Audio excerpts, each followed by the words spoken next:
kami dari kelompok 3 akan mewawancarai anggota dan juga pengurus dari Koperasi Syariah BMT Indragiri cabang Pekanbaru.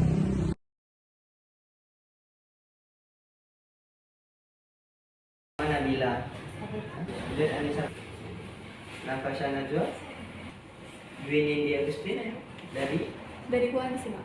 masing mana ya? Di kalau Kuantan. Kota. Iya. Aulani mana dia? Yang lagi di rumah sakit. Rumah sakit. Siapa? Randa? Cowok cewek? Cowok ternyata. Cowok. Iya. Soalnya baru masuk. Sekarang ini mendalami tentang koperasi. Sebelum kalian datang, koperasi sejauh ini apa? Paham? Yang diketahui lah tentang koperasi sejauh ini. Lembaga keuangan. Baitul Mal itu artinya rumah pengumpul duit, itu Baitul Mal orang paham. Basnas itu Baitul Mal. Lazismu itu Baitul Mal. Nah, Tamwil itu adalah pengembangan atau bisnisnya. Nah, BMT itu berdiri di atas azas koperasi. 92.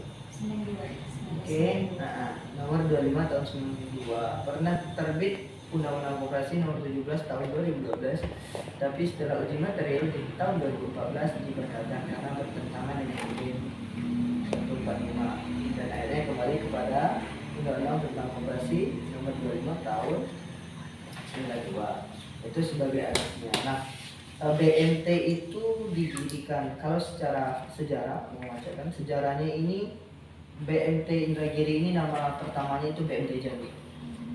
Munculnya dari Masjid Jami Rengat di tahun 2014.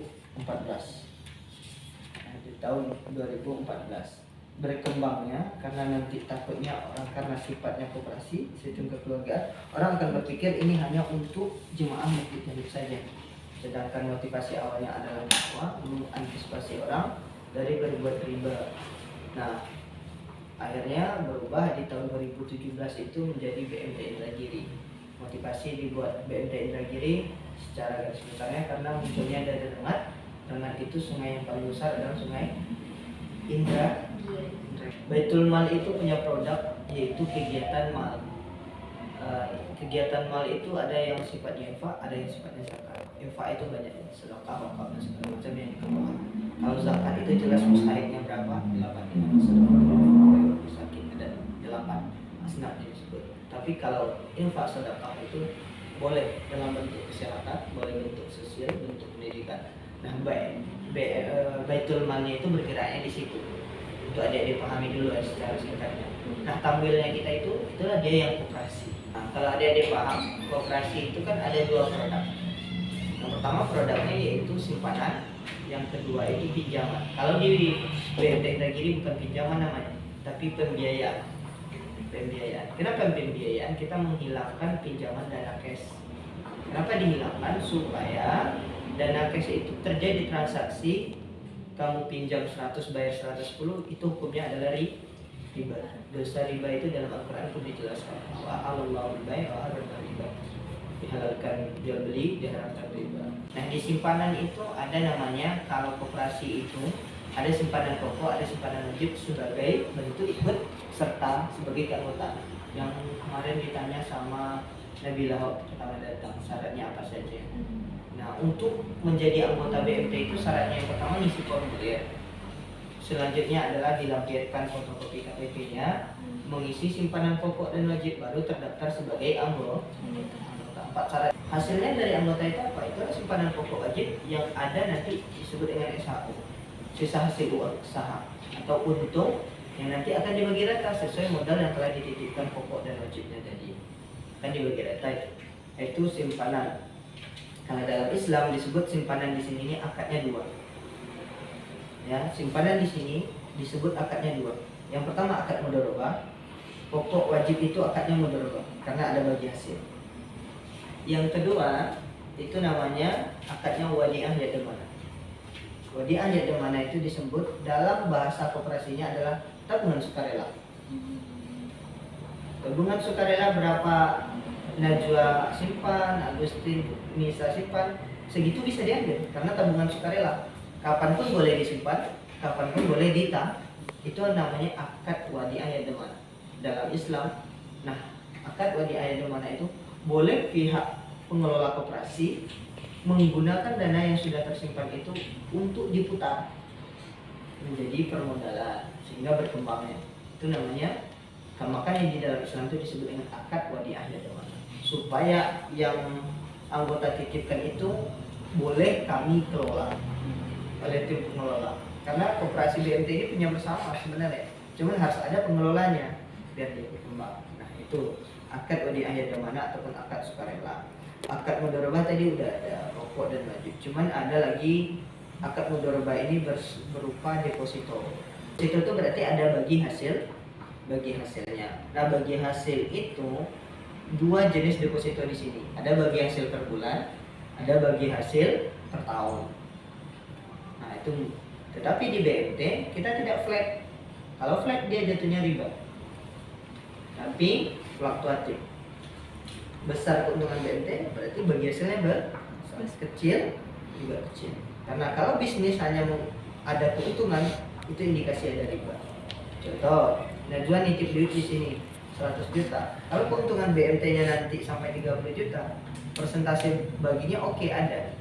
Mungkin 40-60 untuk pengelola, 40 untuk Najwa. Berarti dari 30 juta sekarang 10 jutanya adalah untuk Najwa, 20 jutanya untuk BMT. Tetapi ketika keuntungan bulan depannya hanya 10 juta, dia nggak bisa dapat 10 juta lagi karena zalim kepada pengelola. Pengelola dapat apa dong? Nggak dapat apa-apa. Maka menghindari deposito itu jadi riba, tidak boleh keuntungan flat. Nah, tapi kalau kita deposito ada keuntungan flat, contoh Nabila nyimpan duit ke abang. Kalau keuntungan abang 100 juta dari modal 10 juta, abang kasih janji di awal 1 juta aja per bulan. Berarti abang banyak dapat 99 dan Nabila cuma dapat 1 juta. Siapa yang terzalimi? Nabila yang terzalimi. Nah oke, ketika dia nitip 10 juta, keuntungan bahkan tidak sampai 1 juta. Tapi karena janji di awal 1 juta harus ngasih, abang ngasih Nabila 1 juta. Abang dapat apa dari kerja itu? Gak dapat apa-apa. Siapa yang terzalimi? Oke. Itulah menghindari riba. Di BMT itu akad mudharabah itu sesuai keuntungan. Besar keuntungan, besar bagi hasilnya. Kecil keuntungan, kecil bagi hasilnya. Dengan musyarakah, berserikat, bekerja sama. Akad mudharabah ini boleh akad salam, boleh akad istisna. Dia ada lagi cabang, dia akan jelaskan. Akad mudharabah tadi itu kenapa disebut akad istisna? Contoh ini bukan barang jadi. Kita belikan bukan barang jadi. Ini interior, kita harus pesan, harus dikerjakan. Berarti enggak macam handphone, enggak macam gawai yang kita beli. Gawai yang beli sudah jadi barangnya, cash out. Kalau barang pesanan ini, kalau Najwa butuh seperti ini, modalnya 10 juta, berarti kami harus mencari siapa yang ngerjain. Agustin yang ngerjain. Berarti BMT bayarnya ke Agustin 10 juta, tapi dengan pembayaran bertahap. Tapi nanti kami jual ke Najwa, itu namanya akad istisna. Karena ada perencanaan pembuatan, ada jangka waktu pembuatan. Dia tetap dalam kategori murabahah juga, ada keuntungan yang nanti ada juga jual belinya. Akad salam itu ada lagi. Akad salam itu adalah di awal. Di awal itu bayarnya di awal, PO lah bahasa kita ini. Rapat anggota tahunan. Rapat anggota itu ada yang pastinya per bulan, triwulan, semester, dan ada namanya tahunan. Per bulan itu rapat anggota itu membahas evaluasi, triwulan itu pencapaian, semester itu juga pencapaian target per setengah tahun dan evaluasi. RAT itu adalah rapat anggota tahunan yang di situ keputusan terbesar saja yang boleh dirubah dari RAT. Salah satunya merubah struktur pengurus, merubah SOP, mengubah persus, peraturan khususnya. Itu semuanya harus dibentuk dalam RAT. Gak boleh di luar RAT itu dirubah. Sampailah penjelasan laporan tanggung jawab tahunan bagi pengelola. Maka kami harus melaporkan tahunannya ke anggota. Cuman BMT Indragiri sudah melakukan hari Ahad kemarin. Apakah banyak? banyak tapi sifatnya perwakilan. Kalau kita tampung dengan anggota 10.000, mana gedung yang bisa menampung untuk RAT? Apa akan kondusif? Itu hanya merusak. Bukan bisa disembunyikan data, tidak. Nanti mereka boleh tahu karena setelah RAT itu yang punya simpanan pokok 15.000 aja nambah kok tabungannya karena bagian sini ada. Nah, itulah dia. Makanya dalam syarat keanggotaan itu ada namanya simpanan pokok, itu syarat pendaftaran. Simpanan wajib itu dalam ketentuannya per bulan dibayar. Itu iuran untuk menstok modal supaya berputar, berkembang. Berarti modalnya dari simpanan wajib. Iya, simpanan wajib, simpanan pokok. Itu modal. Kalau dari pinjaman itu ada nggak modal BNT dari pinjaman? Tidak ada. Berarti dari Iya, modal BNT simpanan pasti wajib. simpanan wajib, simpanan pokok, dan simpanan yang bagi hasil 5 tahun. Karena itu bisa dijadikan modal. Kalau simpanan yang bagi hasil per bulan itu tidak dijadikan modal. Bisa jadi mereka narik sewaktu-waktu. Sukarela tidak modal. Yang modal itu simpanan pokok, simpanan wajib, sama deposito yang bagi tahunan. Karena lama jangkanya. Tahun ini 16M keuntungan. Tahun buku 2025 BMT itu 16M. Setelah dikeluarkan pajaknya, berapa yang masuk modal lagi? Tentu ada porsinya. Kalau ditentukan 10%, berarti 1,6M masuk ke modal BMT karena 10% dari 16M. Nah, tapi angka-angka itu abang hanya menyampaikan 16M keuntungan tahun buku 2025. Nah, tapi apa yang dikeluarkan SHM? Itu keuntungan secara menyeluruh ya. Nanti akan dikeluarkan untuk BNT aja. bukan, nanti akan dikeluarkan operasionalnya yang SHU-nya 2,7. SHU itu sisa hasil usaha. Artinya sudah dikeluarkan seluruh operasional tahunan, sudah dikeluarkan pajak dan segala macam 2,7 SHU. Kok banyak? Karena gaji kita kan operasionalnya per bulan harus dikeluarkan juga. Kita kan menghitung secara global. Struktur manajerial di BMT Indragiri supaya dipahami, kita ada badan pengurus. Setelah itu ada badan pengelola. Namun di RAT Komandan, badan pengurus itu include di situ badan pengelola. Kalau tahun sebelumnya terpisah. Nah, badannya kalau pengurus itu karena dia BMT ada SKB, KSB ketua, sekretaris bendahara. Selanjutnya akan ada dewan pengawas, itu 3 orang juga, dan ada dewan pengawas syariah. Tahun sebelumnya 2 orang, tahun kedepannya juga 3 orang. Jadi dewasnya ada dewas umum sama dewas Ya, syariah. betul. Karena kita adalah lembaga koperasi syariah, dan itu prinsip syariah itu harus ada dewan, harus uji kompetisi juga. Untuk jadi dewas Iya. syariah. Dan mayoritas manajer kita juga ada sertifikasinya, alhamdulillah. Itu struktural pengurus. Di bawah pengurus ada namanya struktural pengelola. Pengelola itu ada namanya GM, pengelola pusat, general manager. Di bawah general manager itu ada mandip marketing, ada satu lagi mandip operasional. Nah, operasional ini ya inilah tentang kearsipan, ada pembiayaan, akuntan dan segala macam, itu operasional mencakup di situ. Marketing dia bisnis dari kolektor sampai remedialnya, marketingnya, pemasarannya dan segala macam, itu manajer marketing dan bisnis. Terus bagiannya untuk pusat. Di pusat itu memiliki 5 cabang. Kantor cabang kita ada 5. Pertama itu di Rengat, yang kedua itu di Ukui, yang ketiga itu Belilas, yang keempat Pekanbaru, yang kelima Pasir Pengerayan, Rohur. Ada 5 cabang. Nah, setiap cabangnya itu ada manajer cabangnya. Setelah itu ada bagian operasionalnya, ada bagian ADM, CS dan TLM. Kalau di sini Bang Budi, marketingnya Bang sendiri, kolektornya ada 1, manajernya 1. Kami di sini 4 orang. Tapi di UKUI ada 7. Kita ada CS yang 1. Cuman CS itu belum termasuk karyawan yang ditekan kontrak. Sifatnya dikatakan freelance sih, tidak ada gaji bulanan, cuman belum ada tekan kontrak. Dan seluruh pengelola wajib sebagai anggota. Partisipasi anggota yang pertama tentu ada event. event itu merangkul.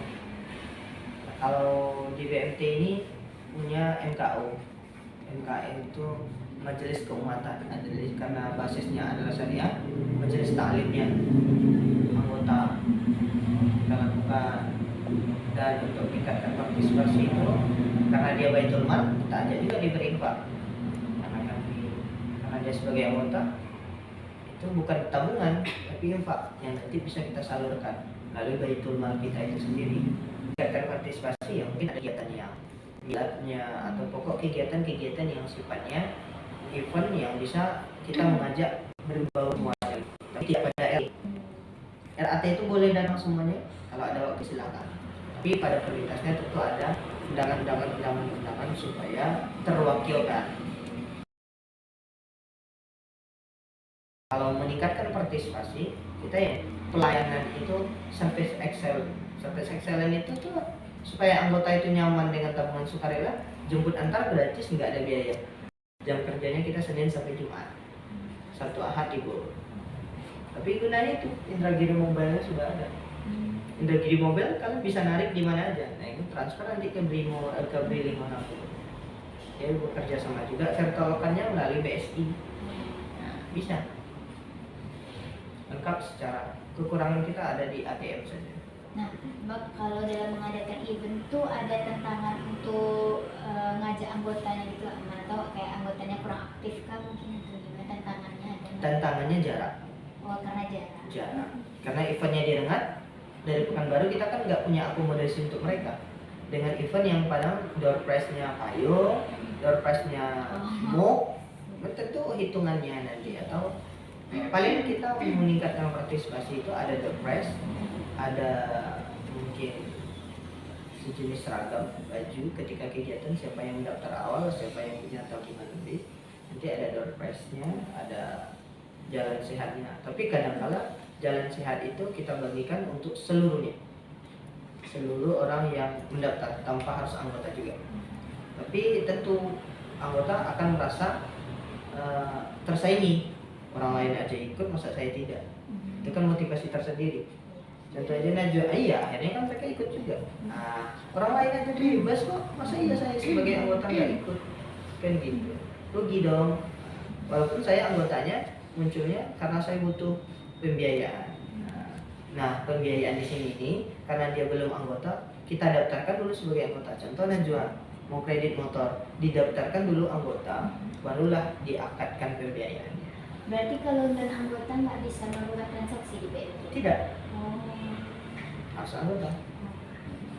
Makanya kalau Agustin contoh mengajukan kredit mobil, proses dulu berkasnya.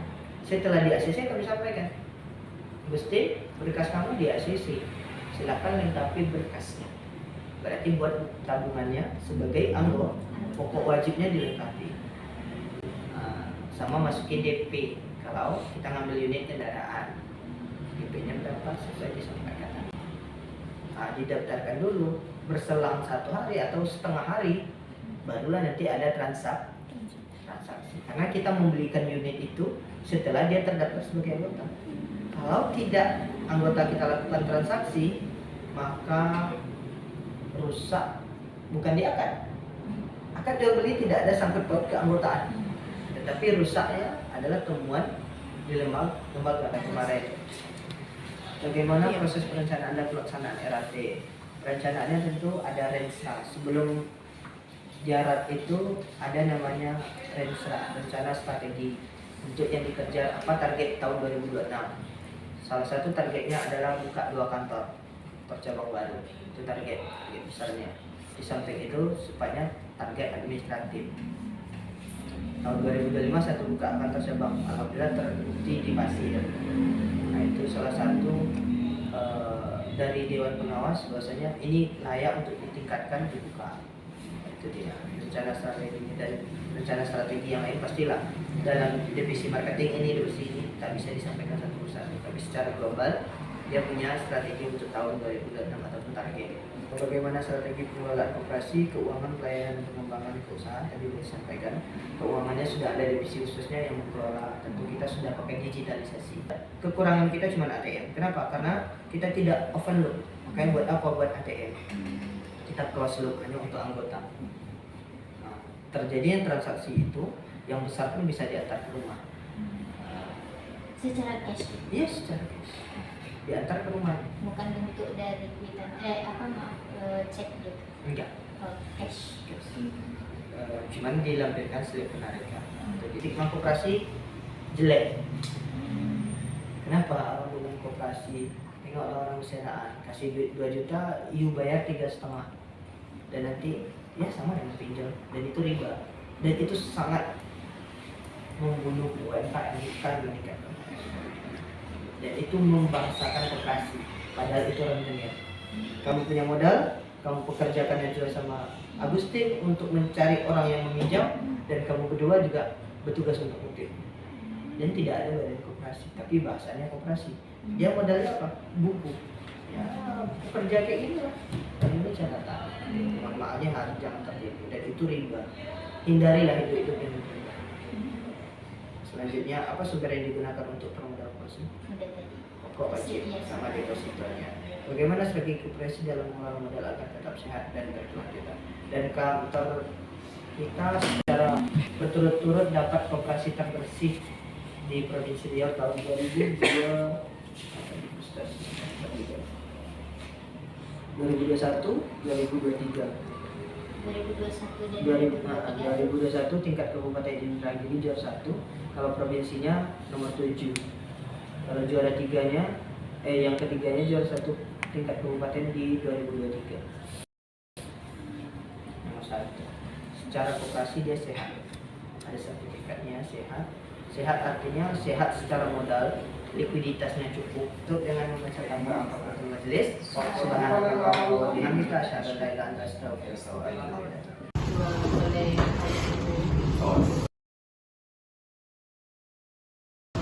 Nama saya Muhammad Tumangudi. Saya di sini sebagai kepala bagian operasional di BMT Negeri Cabang Kendal. Baik, perkenalkan nama saya Marindu Ahmad. Saya sebagai kolektor atau funding officer yang mana di BMT Negeri Cabang Kendal, sekaligus anggota. Ini langsung apa alasan Bapak itu menjadi anggota koperasi? Kalau kami jujur, kami menjadi anggota BMT karena kami memang karyawan BMT. Jadi sejak karyawan ataupun pengelola pengurus jadi diwajibkan semuanya untuk menjadi anggota. Ibaratnya udah otomatis jadi anggota. Ya betul. Selain dari itu, yang bisa menjadi anggota BMT itu biasanya tuh orang yang melakukan pembiayaan. Misalnya pembiayaan dari ACC dan diterima, nanti di realisasi itu harus membuat tabungan dulu misalnya. Dan juga anggota-anggota lain pun kita arahkan juga agar menjadi anggota di BMT ini kan. Target kita kan memang UMKM menengah dari kelas menengah itu. Makanya kita banyak juga anggota-anggota tuh di daerah pasar. Kalau di daerah pasar tuh ini Bang Malindo lah yang biasanya ngutip untuk tabungannya. Dia yang selalu berinteraksi dengan anggota-anggota yang di pasar. Boleh jelasin untuk rute-rutenya? Boleh. Pasar mana-mana aja gitu biasanya. Iya benar. Kan pasar banyak di Pekanbaru. Untuk pertama, untuk anggota ya, anggota sendiri memang betul kata Bang Mahmudi, untuk kami sendiri itu sudah otomatis jadi anggota dengan karyawan BMT Negeri. Nah, pertanyaan tadi alasannya yang pertama itu alasan juga kebanyakan yang karena saya bersinggungan langsung atau terjun langsung ke lapangan sama anggota, alasannya itu untuk orang itu lebih mudah menyimpan uang, karena kalau di rumah gitu kan kadang kalau masih di tangan itu selalu habis terpakai gitu. Jadi kebanyakan nyimpan uang itu untuk putaran modal kebanyakan itu, karena kan kita UMKM ataupun orang-orang di pasar. Nah, saya sendiri kan funding officer yang mengutip tabungan gitu. Jadi rute saya dari pagi itu kalau sebelum puasa, kalau nggak dalam bulan Ramadan itu dekat-dekat sini yang jual-jualan sarapan pagi. Kalau saya kasih kue sarapan pagi. Nah, di situ dulu jemput daerah-daerah sini, Taman Karya, kemudian Swakarya ini, dan juga Walu. Namun ketika sudah bulan Ramadan saya lebih fokus juga di pasar. Sebelumnya saya ke pasar itu kalau sebelum Ramadan itu jam 9, tapi kalau pas Ramadan sarapan pagi kan nggak buka itu. Jadi langsung ke pasar. Nah, di mana pasar yang pertama saya kunjungi itu pasar Ringka. Bagaimana tingkat kepuasan Bapak terhadap pelayanan koperasi? Ini menurut satu anggota yang di luar ya. Dari Bapak sendiri. Oh, saya ya puas, sejauh ini puas, aman karena ya kemudian kita dari anggota ini bisa uang itu bisa dikutip oleh kolektor itu kan. Banyak Jadi, kemudahan gitu. banyak kemudahan ya tanpa biaya dan juga kita nyimpan uang di sini kan nggak ada kena biaya sama sekali. Kalau di bank tuh kan dia biasanya per bulan tuh ada kena potongan 2.200, 500 untuk SMS gitu. Kalau di sini alhamdulillah nggak ada potongan sama sekali. Kalau dari perspektif anggota ya itu kemudahannya uangnya kan bisa diinput, kalau mau narik bisa didatangi. Yang penting dia ini aja, saling ngabari ke kolektor dulu kapan maunya gitu kan, atau waktunya gitu. Kalau Bapak? Ya betul. Keunggulan ataupun yang membuat kemudahan dari anggota itu penarikan bisa di lapangan dan tanpa biaya. Itu salah satu keunggulan dari BNT tadi. Nggak ada juga potongan admin gitu kan. Jadi ketika dia mau ngambil dia tinggal mau ngabarin, ngechat ataupun nelpon, saya mau ngambil. Ya kami datang dengan berapa yang mau ditariknya tanpa ada biaya dan juga mempermudah dia di tempatnya aja gitu. Nah, itu salah satu kepuasan yang saya lihat dari anggota. Kepuasan dengan apa ya, pengurus ya. Kalau dari segi struktural mungkin memang ada pengurus, sudah itu kita apa namanya buat pengurus yang paling atas. Nah, itu memang dia pengawas juga ada. Tapi kalau bicara tentang karyawan yang kami nih sebagai contohnya kami lah kepuasan, karena kan anggota ke kami otomatis kan gitu. Ya dari segi saya pandangan ke kinerja teller gitu ataupun dia bagian dari operasional, alhamdulillah baik, cepat tanggap gitu kalau ada masalah entah dari mobil blokir, entah ada permasalahan ketika transfer, nah itu cepat gitu, jarang yang delay lah. Kecuali memang ada sekali banyak antrian gitu. Nah itu mungkin yang membuat lambat lah. Sejauh ini oke. Kemudian juga untuk juga bagian saya selaku pernah ikut sebagai yang di lapangan juga melihat dari segi AO lah, Bang Mahdir sendiri itu cepat ya gitu. Kalau ada berkas masuk orang kan butuh berarti mengajukan, jadi cepat. Kadang langsung ditelepon, kemudian juga nantinya survei di lapangan barulah mengapakan ngecek unit dan lain sebagainya. Bagaimana kami memberikan secepat mungkin layanan lah gitu. Karena kita tahu saling butuh lah gitu sama-sama. Ini kolektor juga mungkin kalau saya sendiri yang ngasih perspektif agak gimana lah gitu.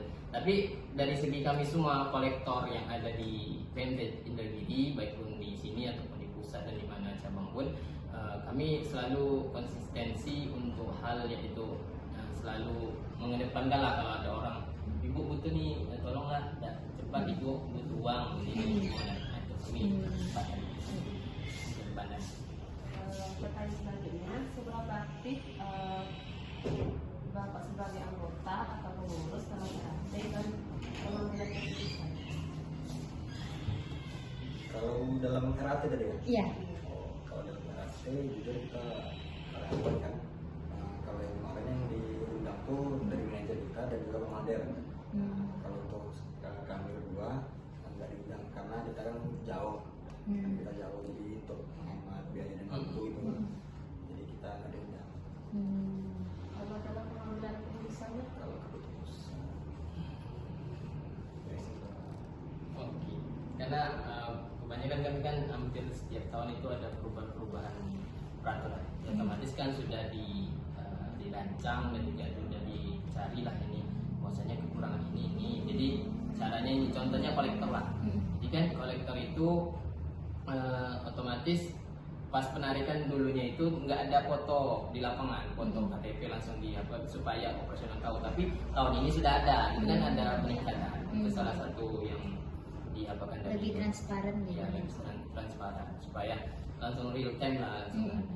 Itu salah satu. Dan juga pastinya manajemen ataupun pengurus mengasih yang terbaik lah supaya kan ini terus tumbuh kan. Jadi pastinya di RAT mengasih pemikiran-pemikiran yang terbaik agar tetap bertahan dan juga makin berkembang. Pertanyaan selanjutnya, apa saja kewajiban Bapak sebagai anggota koperasi? Kalau kewajiban anggota tuh ya, pertama itu ya tentunya kan kita di koperasi ini ada simpanan pokok, simpanan wajib, simpanan berkah. Kewajiban pertama itu kalau untuk bikin tabungan tuh untuk syarat menjadi anggota tuh setoran awalnya tadi itu kan setoran 25.000. Nah itu kewajiban pertama itu. Setelah itu bebas mau melakukan nabung atau penarikan bebas. Gitu aja. Nah, kalau menurut Bapak?